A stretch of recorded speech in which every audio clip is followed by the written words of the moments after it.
Amigos, sean todos bienvenidos. Iniciamos con lo que dice el señor Juan Contreras acerca del régimen de excepción, y es que él asegura de que los pandilleros se equivocaron por completo con el presidente Bukele, ya que ellos esperaban que el presidente Bukele, al igual que lo hizo Arena y FMLN, pues pactaran, negociaran con ellos. Y pues el presidente Bukele hizo todo lo contrario, que fue declarar la guerra a estos terroristas, y pues teniendo los resultados que hoy por hoy se tienen en El Salvador y encarcelando a todos estos criminales. Por otro lado, pues le dice también a los gorgojos llorones que se la pasan quejando porque no quitan el régimen de excepción y que dicen que ya no es de excepción, sino es algo permanente. Pues él le responde aquí. Escuchemos. Muchas recetas para el éxito nos venían a decir que, incluso vino el exalcalde de Nueva York, Robert Giuliani, y nos vendieron un programa de seguridad, y aquí venía cualquier persona y nos decía, hagan A, B, C y D. Venía el Estado y hacía A, B, C y D, y era un desastre total. Probaron de todas, los gobiernos habían probado, digamos, cualquier tipo de receta, pero los muertos los seguíamos poniendo los salvadoreños, los seguía poniendo el pueblo. Y lo más nefasto que pudieron probar algunos gobiernos fue la tregua con las pandillas. Eso fue prácticamente cederles el poder como un grupo irregular. Pero desde el momento en que políticos se sentaron a querer negociar con ellos y a negociar prácticamente con ellos, les estaban dando, los estaban considerando prácticamente un poder electoral, un cuarto poder o un quinto poder dentro de la estructura del Estado, o sea, porque podían tomar decisiones. Incluso les preguntaron si querían algún ministro de seguridad, que si les parecía X persona.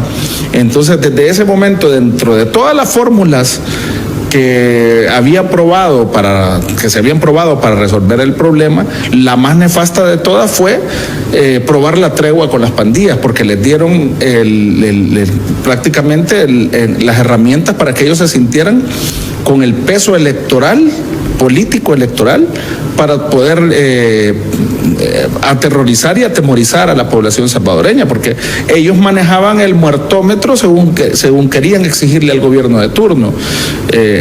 Y cuando llegó el presidente Bukele, precisamente antes de que comenzara el régimen de excepción, que ha sido una medida efectiva, ellos quisieron utilizar hablo de las pandillas, quisieron utilizar el mismo mecanismo que habían utilizado con otros gobiernos, elevando el número de muertos en aquel triste fin de semana en el que hubieron alrededor de 82 muertos.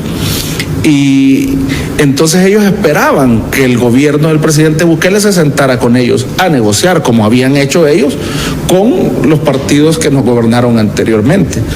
Cuando el presidente, lejos de sentarse a hablar con ellos y lejos de sentarse a negociar con ellos, le responde con una política articulada y con una decisión muy contundente de la Asamblea Legislativa de declarar un régimen de excepción y comenzar con capturas masivas de delincuentes y de cabecillas, entonces ahí fue cuando comenzó la verdadera guerra contra las pandillas, no como una herramienta aislada, sino que es una herramienta que la misma Constitución del Salvador, la Constitución de 1983, que no ha sido cambiada, sino que es la misma que tenemos en vigencia, le permite al Estado que en una circunstancia excepcional como la que nosotros vivimos, pueda tomar medidas excepcionales limitando algunos derechos que están en la Constitución. Y eso es lo que ha pasado, y eso es lo que la Asamblea Legislativa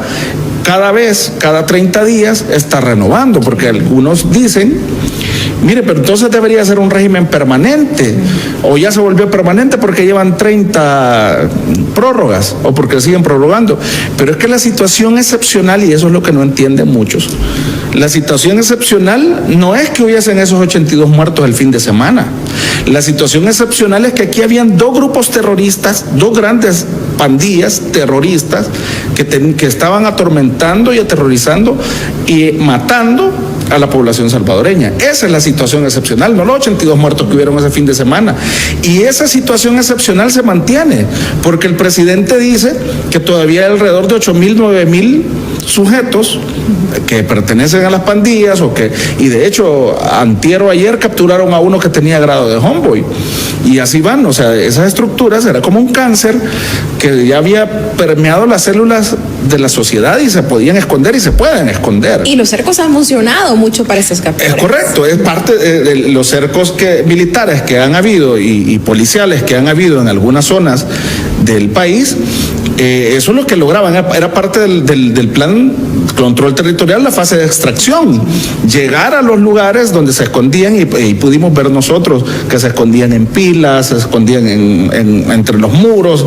Entonces los que tienen miedo hoy por hoy son los pandilleros, pero eso es lo que hay que dejar claro y eso es lo que no entienden muchas personas, que la situación excepcional no es que hayan 80 muertos, la situación excepcional es que aquí habían grupos terroristas que dominaban el territorio, que atormentaban y aterrorizaban a la población.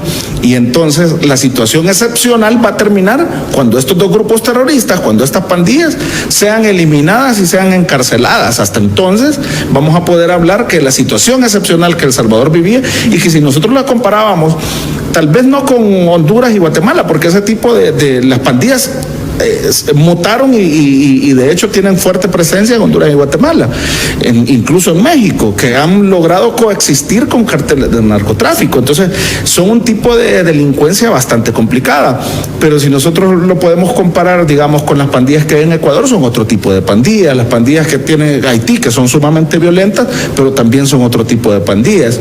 Entonces Nono Ortiz no solamente llega a la Asamblea Legislativa a puchar que no y a ponerse en contra del pueblo salvadoreño y a apoyar a pandilleros, sino que además nos ha salido cantante, sí, así como lo oyen, y es que la van a escuchar en el próximo video y por supuesto la van a ver pues disfrutando de la seguridad que el presidente Bukele ha llevado a El Salvador con sus estrategias de seguridad, ya que ahora la señora puede andar pues por todas partes del país sin ningún problema.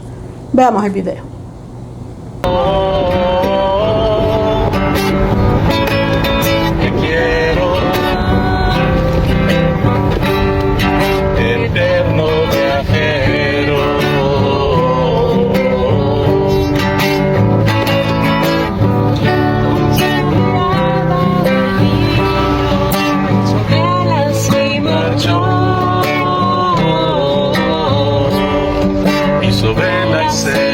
Y una ave vino y me dijo que en su rostro había dolor,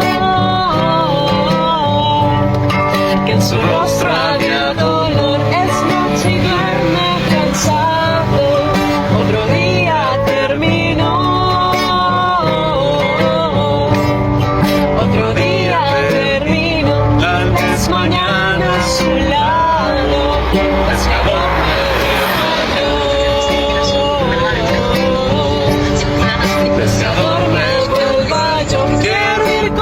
La Ruth López de Cristo Sal es otra que se la pasa llorando y quejando, si es que dice que antes daban el 9.35% de la información sobre el financiamiento de los partidos políticos.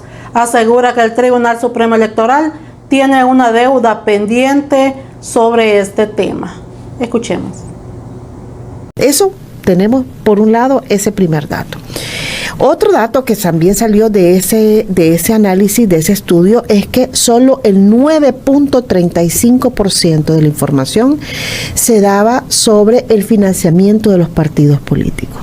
Y aquí tiene una enorme responsabilidad y deuda el Tribunal Supremo Electoral, que no garantiza el derecho a la información, que en este caso es al tribunal al que le corresponde por la ley de partidos políticos, para que la ciudadanía pueda verificar.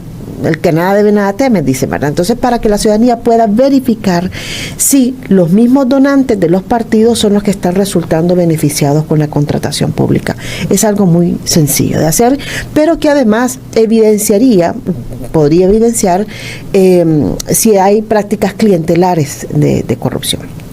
Por otro lado, hay un estudio de Acción Ciudadana que justamente recogía la información del 2023, donde decía de que el IAIP en el 2023 solo resolvió 131 casos.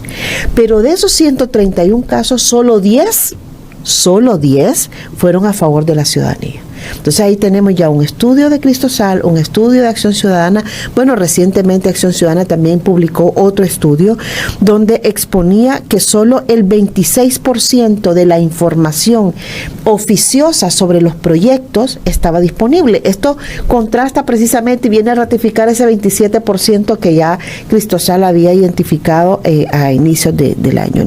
Así disfruta la Nono Ortiz de la seguridad que ahora se vive en El Salvador. Obviamente ella no ha aportado ni un tan solo voto para esto, pero pues igualmente está disfrutando. Dejen ustedes sus opiniones, será hasta otro video.